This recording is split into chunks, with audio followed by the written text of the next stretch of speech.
Las tres cruces del diablo, de Jaime Aduana Quintana.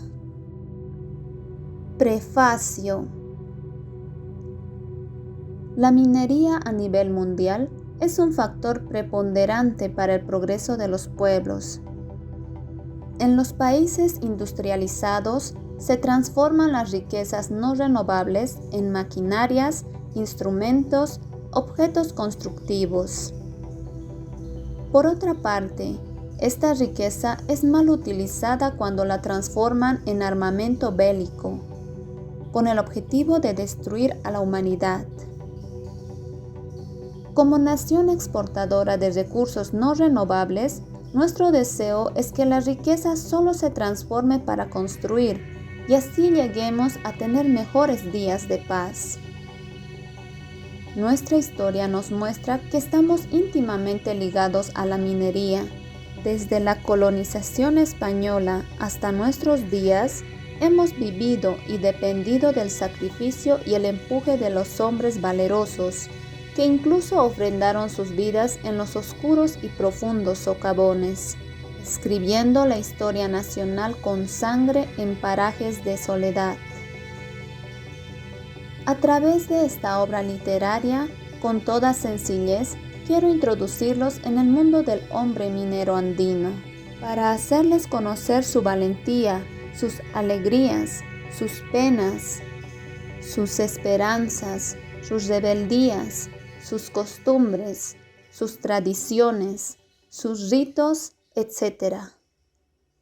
Muchas veces no pueden conseguir el metal de sus sueños y la desesperación los induce a tomar decisiones muy extremas, como el pacto hombre-diablo. Es decir, entregan su alma al tío de la mina a cambio del estaño o metal del diablo, con un solo objetivo: salir de la pobreza.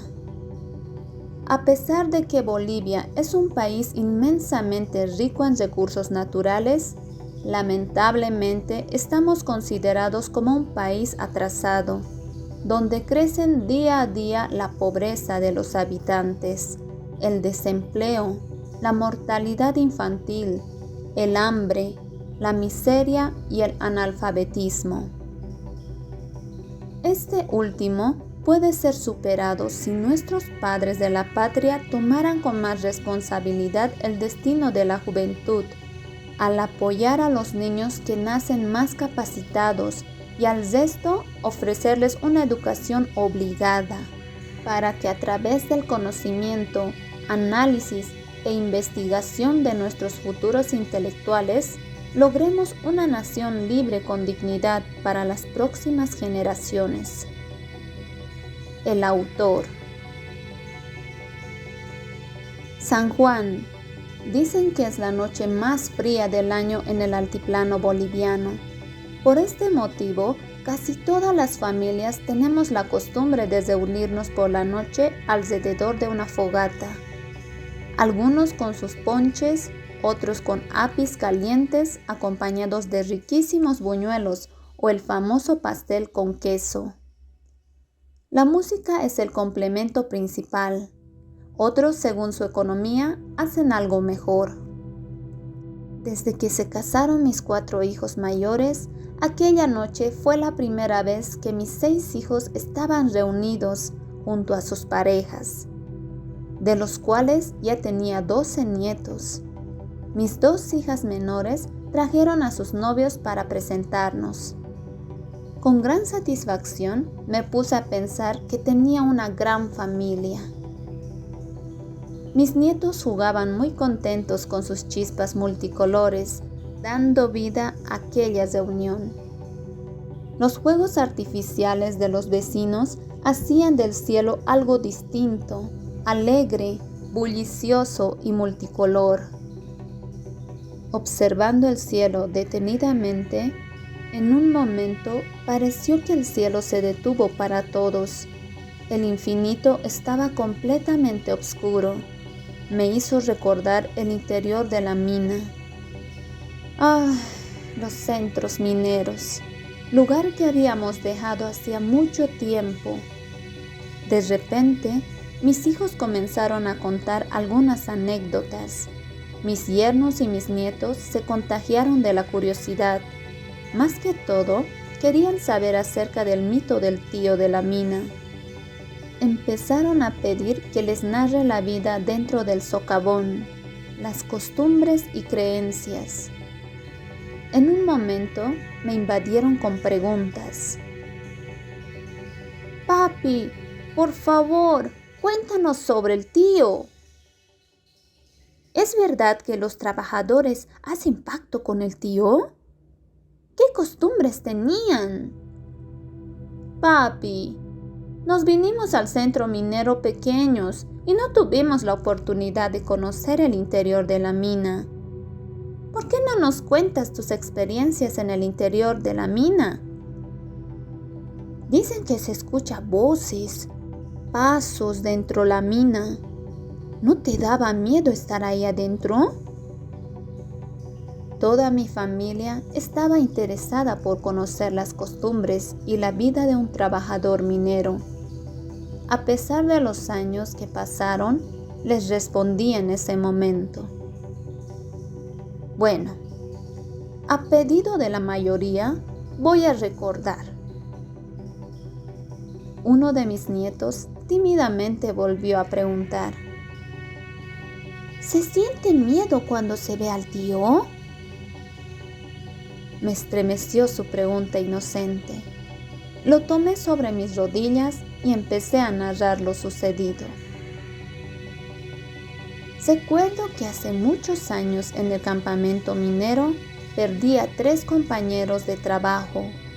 El tío se apoderó de sus almas, destrozando sus cuerpos.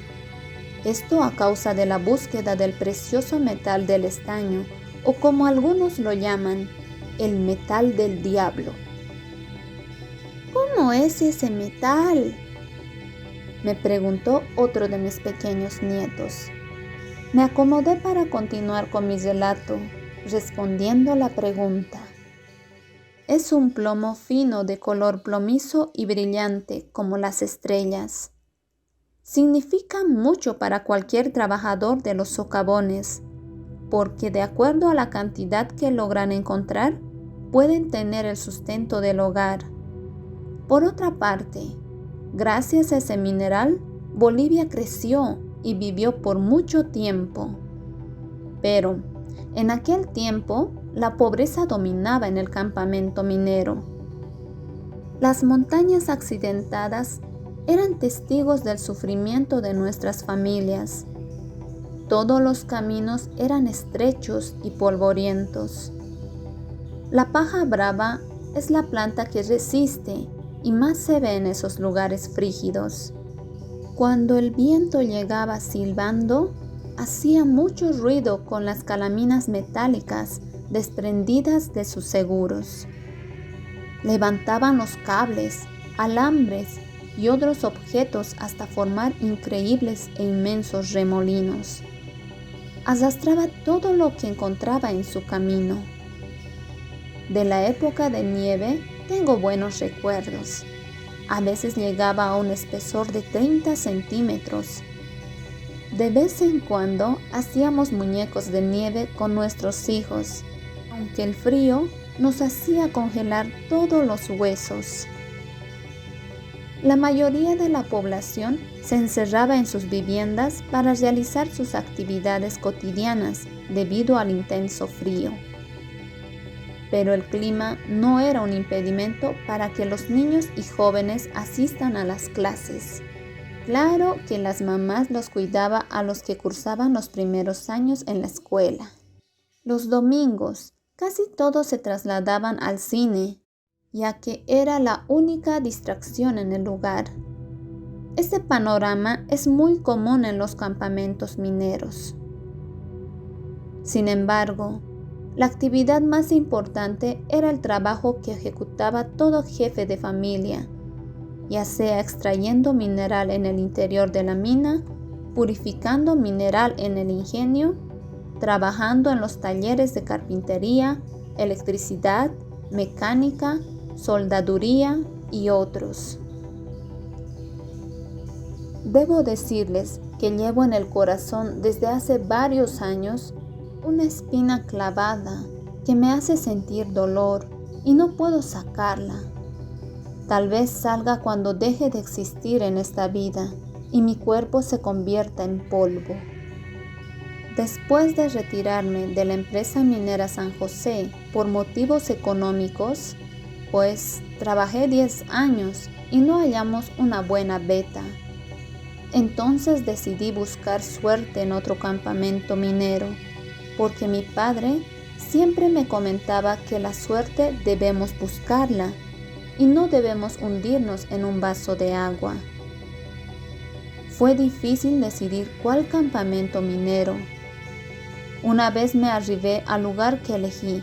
Visité diariamente las oficinas del departamento de personal, hasta que un día recibí la respuesta a mi solicitud de trabajo por parte del señor Peralta, jefe del departamento de personal, quien, al entregarme el memorándum, me dijo: ¿Usted es el señor Rosendo? En ese momento, sentía cómo la tensión de mis nervios se apoderaba de mi cuerpo, porque al escuchar su pregunta me invadió la preocupación de ser rechazado.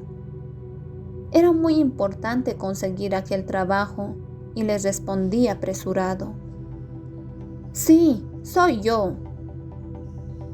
Mientras revisaba mi documentación, me desesperaba la curiosidad por saber la respuesta. Luego, muy tranquilo, con una sonrisa, me confirmó: Señor Rosendo, el ingeniero Bracamonte firmó su memorándum de ingreso a la empresa. Sin poder ocultar mi alegría, le pregunté: Señor Peralta, disculpe, ¿dónde me enviarán? Pero aparentemente parece que me entendió mal. Creo que pensó que estaba escogiendo trabajo. Muy molesto levantó la cabeza y mirándome fijo hacia los ojos me comentó: Mire, amigo, agradezca que fue aceptado. Mañana preséntese con su memorándum donde el mayordomo Flores. Pero antes, no olvide recoger con esta documentación su lamparín y su ropa de trabajo. Por varios segundos me quedé en silencio y luego le respondí: Gracias, señor. Hasta mañana. Durante todo ese día solicité en las oficinas de la empresa que me faciliten un cuarto. Me dijeron que debía tener suerte porque muy raras veces se podía encontrar cuartos en buenas condiciones, pero me iban a dar porque había sido aceptado para el trabajo de interior mina. Ese día las horas pasaron aceleradamente. Recuerdo que cerca de las 5 de la tarde, cuando el sol comenzaba a ocultarse, por fin el encargado de las viviendas me llevó a ver el cuarto que estaba disponible. Fuimos por unos caminos pedregosos. Hubo momentos en los que no podía distinguir el camino por la polvadera que levantaba el viento. El encargado de rato en rato jalaba la chalina para cubrirse el rostro. Estaba bien protegido con una chamarra de cuero negro y no dejaba de frotarse las manos, que estaban cubiertas también con unos guantes de cuero. Llegamos a la zona sin intercambiar palabras. Se detuvo en un callejón estrecho y con las manos temblorosas por el frío, sacó varias llaves que estaban sujetas a un alambre de cobre. Empezó a probarlas una por una hasta abrir el candado. Empujó la puerta y me dijo: Este es tu cuarto, el único que está libre. Puede trasladarse cuando guste. El viento está fuerte. Debo regresar a la oficina. Hasta luego. Las paredes estaban bastante maltratadas. Había muchas figuras de periódicos pegados. El techo tiznado le daba una triste apariencia. Mientras el frío invadía por las ventanas sin vidrios, Voy a hacer arreglos para que quede en buenas condiciones, pensé y le agradecí. Muchísimas gracias por la colaboración. Hasta mañana. Inmediatamente se marchó. Cerré la puerta para evitar la polvadera. Había un clavo de seguro bastante viejo doblado por dentro. Con esperanza, coloqué mi bolsón en el piso de madera. Aunque estaba blanco por el polvo, se notaba que la pieza había sido abandonada por mucho tiempo. Suspirando mencioné algunas palabras. Tengo que trabajar y superarme por mi familia. En medio de la oscuridad, me senté en una de las esquinas para planificar el futuro, mientras el viento soplaba y metía partículas de tierra sobre mi espalda. Había mucho ruido. Algunas calaminas viejas estaban desprendidas. El frío era insoportable. Tuve que abrigarme más y fumé cigarrillos queriendo olvidar el hambre, el frío y la soledad. Para dormir me coloqué mi gorro pasamontañas y unos guantes de lana.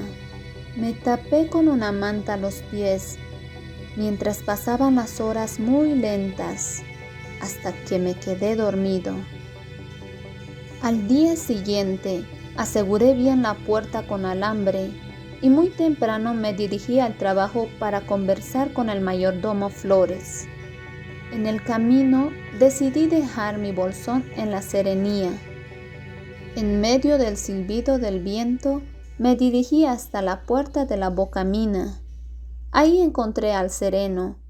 Era robusto, mayor, pero le faltaba un brazo. Con el tiempo me enteré de que lo perdió en uno de los golpes de estado. Un poco tímido le pregunté: Buenos días, ¿dónde queda la oficina del mayordomo Flores? Muy amable me contestó: Buenos días, usted también debe ser nuevo. Aguarde un momento. Son alrededor de 13 trabajadores nuevos. El sereno no sabía que anteriormente ya había trabajado 10 años en el interior de la mina. En realidad era nuevo en ese lugar, pero tenía bastante experiencia y conocimiento en comparación a los jóvenes que habían sido aceptados.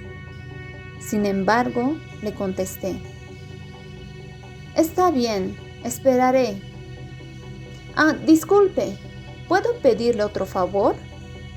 Quisiera dejar mi bolsón hasta la tarde. Antes de contestarme, se rascó la cabeza y luego peinó lentamente su barba con la mano. Entonces, mirándome fijo, me dijo: Bueno, guarda bajo la cama. Respirando más tranquilo, pasé a la caseta del sereno. Lo primero que sentí fue una temperatura bastante agradable. Tenía una hornilla que funcionaba con petróleo y aserrín. El sereno movía de rato en rato con una paleta de fierro para mantener la temperatura. Así combatía el frío. Mis manos estaban congeladas. Difícilmente guardé el bolsón debajo de la cama e inmediatamente salí y les reiteré mi agradecimiento. Gracias, amigo. Después de 5 minutos, escuché una voz de los trabajadores nuevos que dijo: ¡A la oficina del mayordomo! ¡Rápido! Enseguida nos dirigimos corriendo a las oficinas. Cuando ingresamos, observé que el mayordomo conversaba con los capataces de cuadrilla y enseguida nos agrupó de acuerdo a los memorándums para los respectivos parajes. Cuando salíamos, el mayordomo comentó: Carmelo, trabajará con usted don Rosendo. Ya tiene experiencia de trabajo en San José. Desde ese momento estuve al mando de mi nuevo capataz y compañero, don Carmelo. de estatura mediana. Tenía unos bigotes al estilo de Pancho Villa, un gran personaje, líder de la Revolución Mexicana. Hoy recuerdo muchos momentos de alegrías y tristezas, y por qué no decir, de sustos. Bueno, en ese instante me dirigió su mirada y contestó: «Si es así, no hay ningún problema, mi mayordomo». El mayordomo tenía un carácter bastante fuerte. Ordenaba con precisión las funciones que se debían cumplir en el trabajo. Así, aprendí a valorar sus conocimientos y experiencias por los años de trabajo que pasó en el interior de la mina. Entonces, con toda seriedad, volvió a insistir: «De no ser así, Carmelo no te recomendaría».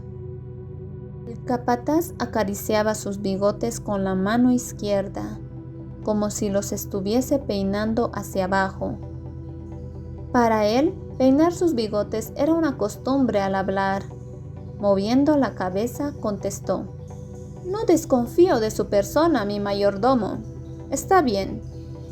Mientras conversaban el mayordomo y el capataz, observé que en el interior de la oficina había una mesa y 2 sillas bastante viejas.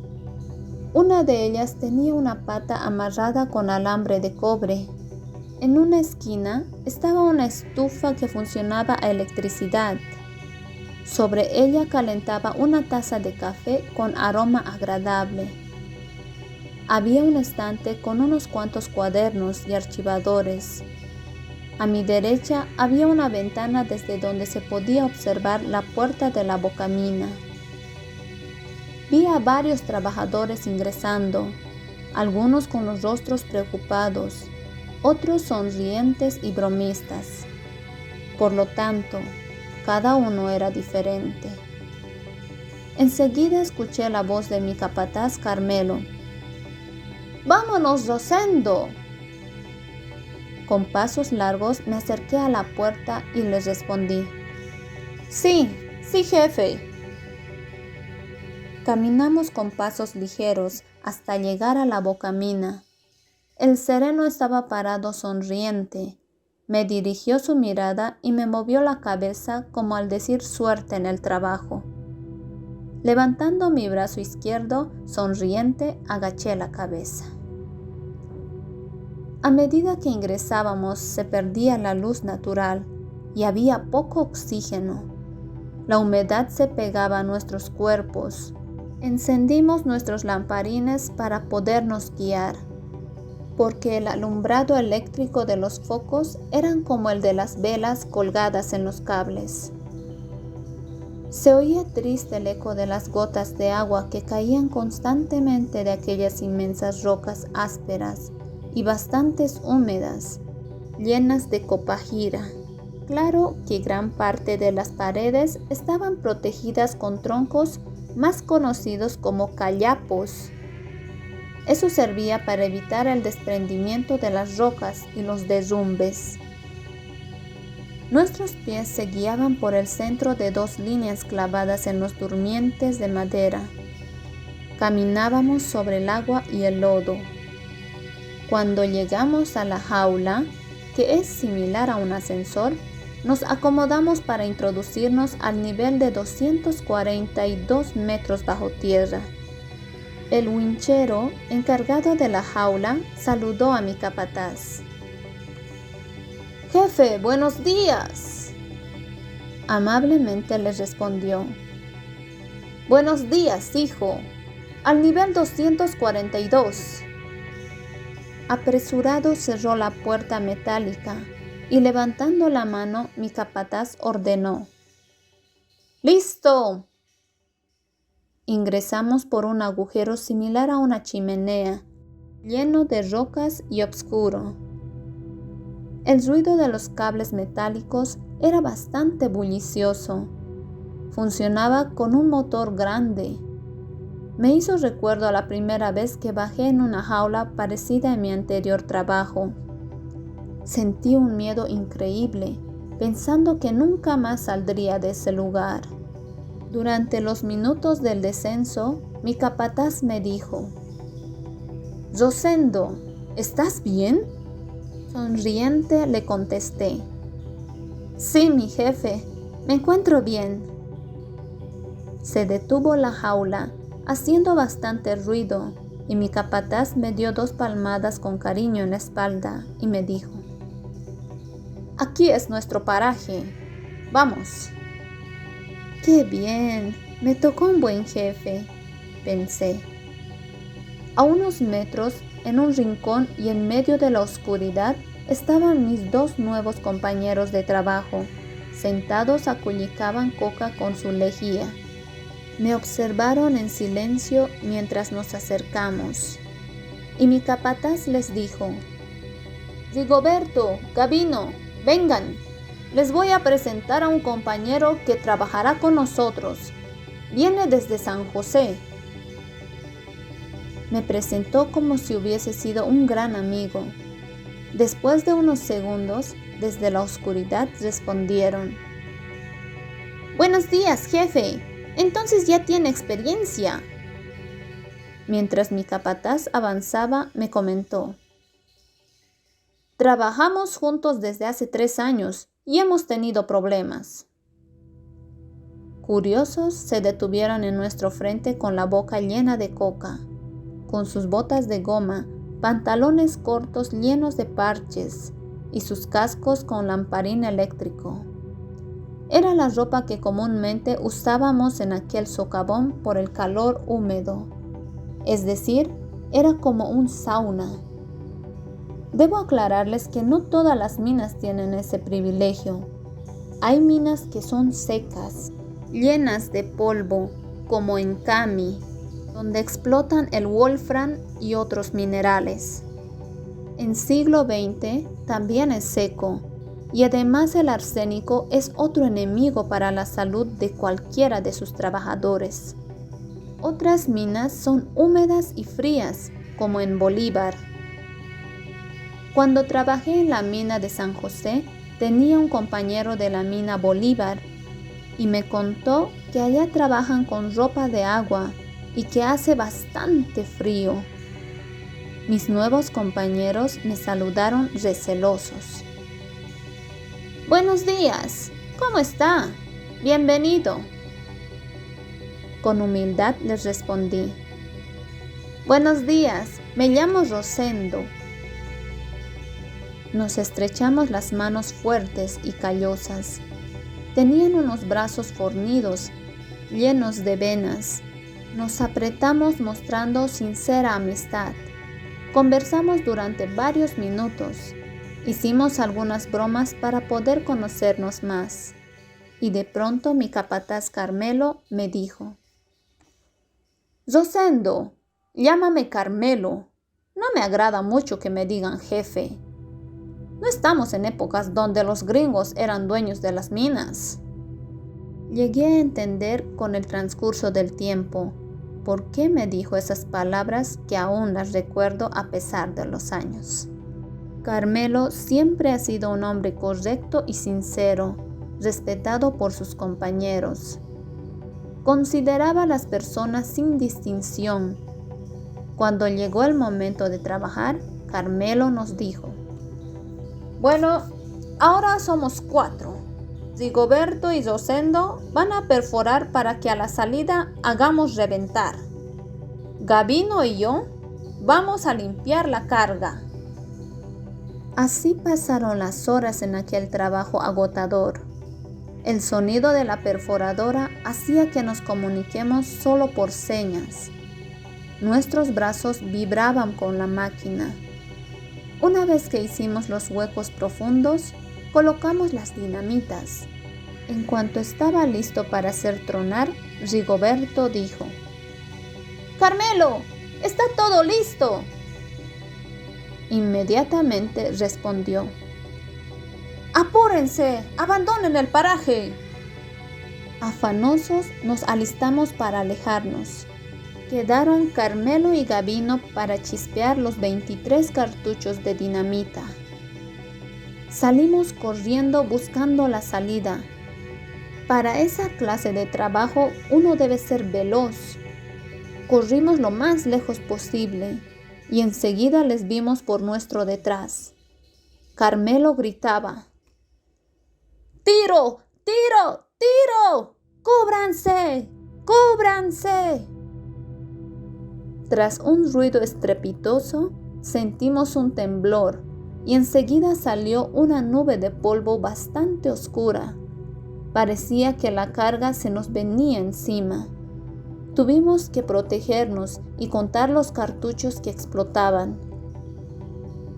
Después de todo, abandonamos el lugar por seguridad. Muchas veces, después de las explosiones, suelen desprenderse rocas poco a poco. Por eso, en medio del polvo, escuchamos la voz de mi capataz. ¡Rigoberto! ¡Gabino! ¡Rosendo! ¡Salgamos! Mañana estaremos muy temprano para sacar toda la carga. Nos miramos con una sonrisa disimulada, con los rostros llenos de polvo. Salimos sin comentar nada porque teníamos la boca llena de coca. Masticábamos para equilibrar el cansancio y el hambre. Los 4 nos dirigimos al sector de los casilleros individuales, donde guardábamos nuestras ropas de trabajo y algunas herramientas que nos servían. Los casilleros eran de madera. Con el tiempo la humedad y el calor se volvieron viejos, llenos de rajaduras. La copajira invadió haciendo una envoltura alrededor de las cajas. Al otro lado se encontraban las duchas hechas con troncos de madera.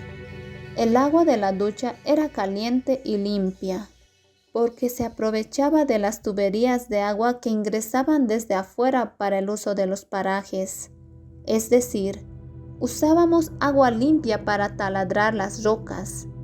Esto a fin de evitar el polvo y que no se caliente el taladro.